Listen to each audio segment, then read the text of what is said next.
Bonjour. We will now start with lesson 2. Les salutations, which means the greetings in French. The first greeting they have mentioned in the textbook is bonjour. Bonjour means hello. It also means good morning. The next one is salut. Salut means hi. You will use salut in an informal situation. In a formal situation or to greet somebody who is older than you, you will not use salut, you will use bonjour. Salut means hi. Please remember that. Do not confuse bonjour and salut. Bonjour does not mean hi. Bonjour means hello or good morning. Either of the two. The next greeting is au revoir, which is goodbye. Au revoir, goodbye. The next one is adama. Adama, which means see you tomorrow. The pronunciation is adama. See you tomorrow. Now we will learn different greetings of the day. Les salutations de la journée. So morning, le matin means morning. So in the morning you will wish somebody as bonjour. Then comes afternoon, l'après-midi. L'après-midi means afternoon. So in the afternoon either you can greet someone by saying bonjour or bon après-midi. Either of the two is correct. Bonjour or bon après-midi. The evening, le soir. Le soir means the evening. So good evening in French is bonsoir. Bonsoir is good evening in French. And now comes the night, la nuit. La nuit is the night and you will say good night is bonne nuit. Bonne nuit. Okay. Now here they have explained you which greeting can be used when and in which situation. So bonjour is used to greet any time when we meet someone. So whenever you meet someone, you can always greet the person as saying bonjour. Bonne journée is have a good day, like the whole day. You're wishing them for the entire day. Bonne journée or bon après-midi is when you take leave of someone during the day. So for example, let's say you meet your relative or your teacher during the day, and when you are leaving, you can say bonne journée, which means have a good day, or bon après-midi. When you meet someone in the evening, you will say bonsoir, which means good evening. So when you meet someone, you will say bonsoir. Bonne soirée is when you are meeting someone in the evening and then you are taking leave of them. So for example, again, let's say you are meeting a relative or your teacher or somebody who is older to you in the evening, and when you are done talking to them or conversing with them and you are leaving, you can say bonne soirée, which means have a good evening. Okay. And in the night when you are taking leave of someone, so when you meet someone in the night, you obviously will greet them as bonsoir. But when you are leaving, you will say bonne nuit, which means good night. Okay, now we will learn the magic words in French, which are thank you, welcome, pleased to meet you, sorry, etc. Now, how do we say yes in French? It is O-U-I. The pronunciation is we. It's not oui, it is we. O-U-I, we means yes, and no, N-O-N is no in French. We, no. Okay. Now, merci is thank you. M-E-R-C-I, merci, thank you. What is welcome? De rien, D-E-R-I-E-N. The pronunciation of D-E is not de, it is de. De rien means welcome. Now I have written enchanté, which means pleased to meet you, and désolé, which means sorry in French. Now why have I written two different spellings? Because in French we have a concept of masculine and feminine. So as a girl, if I am saying pleased to meet you, because I am a girl, I will use this spelling of enchanté. The pronunciation is the same in both the instances, but the spelling changes slightly. So as a girl, when I am telling someone pleased to meet you, it doesn't matter whether the other person is male or female. Because I am a girl, I will use enchanté, this particular spelling with extra E. But if I am a boy and I have to say pleased to meet you, I will use this particular spelling of enchante. The meaning is exactly the same. The pronunciation is the same. There is an extra E when in case if a female is saying pleased to meet you. The same logic applies for désolé. It means sorry in French. So as a female, if I am saying I am sorry, I will use this particular spelling. If I am a boy, I will use this particular spelling. The pronunciation is exactly the same. The meaning is also the same. Only in case of feminine, we add an extra E.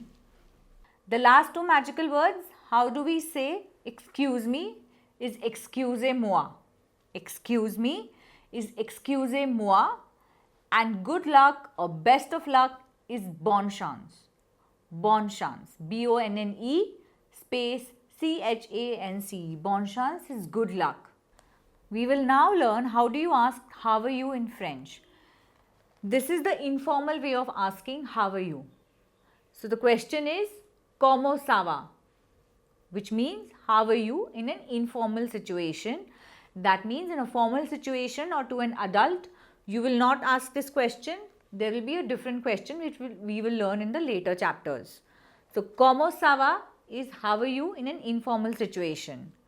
So now you can answer it either by saying ça va super bien. If you're doing really good, if you're feeling very good, you're having a great day or a great time, ça va super bien. You're doing good, not great, but you're doing good, your day is going fine, you're doing okay. So you can say ça va bien. Ça va bien. Now you're doing okay, not so good, not so bad, like you know how we say in Hindi, theek thaak. Then you will say comme si comme ça. Comme si comme ça. How do you pronounce it? Comme si comme ça. Now let's say you're not doing that great, you're not feeling good, the day is not going well for you, and you want to say okay, I'm not that great. Then how do you say ça va pas or ça va mal? And you're having a terrible day, you're not feeling good at all, it's like the worst possible day of your life. If I have to be dramatic, then you can say ça va très mal. Ça va très mal. Now on this particular page they have given you two different conversations. One conversation is informal and one is formal. So we will notice the difference between the two line by line. So Sophie, salut, comment tu t'appelles, which means hi, what is your name? Whereas on the formal side it is bonjour madame, bonjour monsieur, comment vous appelez-vous? So here also they are asking the name, what is your name, but they are using comment vous appelez-vous, whereas here we are saying comment tu t'appelles. So in an informal situation you will ask comment tu t'appelles, in a formal situation comment vous appelez-vous. Marc, je m'appelle Marc. Et toi, comment tu t'appelles? My name is Mark. And you, what is your name? Here, so my name is Riddhi. Whether it's a formal or an informal situation, the answer is the same. My name doesn't change in the way I'll say it. Je m'appelle Riddhi, it remains the same. So here he is responding, je m'appelle Max Brown. Où habites-tu? Where do you stay? Here, où habitez-vous? Now the difference between tu and vous. So basically tu is tu in Hindi and vous is aap. We will learn the difference between tu and vous in detail in the following chapters. J'habite à Paris. J'habite à Lyon. So Paris is of course the capital of France. Lyon is another important city of France. So he is responding, I stay in Paris. I stay in Lyon. Quel âge as-tu is what is your age. This is the informal way of asking, and the formal way is quel âge avez-vous. So remember, in an informal situation you will always use tu.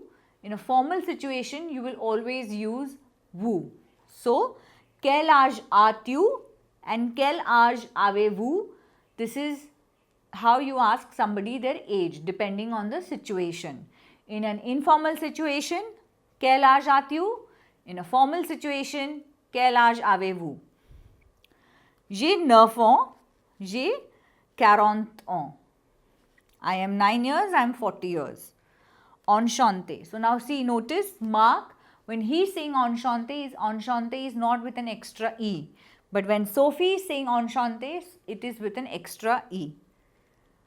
On vous rappelle. So they've given you the meaning at the bottom. We'll call you back. À demain is see you tomorrow. So by the end of this chapter, you should be able to write these 3 sentences. What do they mean? So if someone asks you, what is your name? You should be able to respond, Je m'appelle Riddhi. So you should be able to write. In your exam, if they ask you what is your name, you should be able to write, Je m'appelle Riddhi. You should be able to tell your age. So whether the question is quel âge as-tu or quel âge avez-vous, your answer will start like this. So for example, let's say you are 10 years old, j'ai 10 ans. For example, if you could be 12 years old or 11 years old or even 9 years, then your answer j'ai remains the same, 9 ans. If it is 11, it will be 11. J'ai 11 ans. And where do you stay? For example, let's say you stay in Delhi. So, j'habite à Delhi. You stay in Mumbai. J'habite à Mumbai. Only the name of the city will change. This particular year, your sentence will remain the same. So, in the exam, if they ask you to write 2 or 3 lines on yourself, you should be able to tell your name, your age, and where do you live. So, je m'appelle Riddhi. J'ai 10 ans. J'habite à Delhi. At the end of the chapter, they've given you the list of vocabulary. Please memorize it along with the articles. In front of certain words, they would have written la, la or yun. Please memorize it along with that.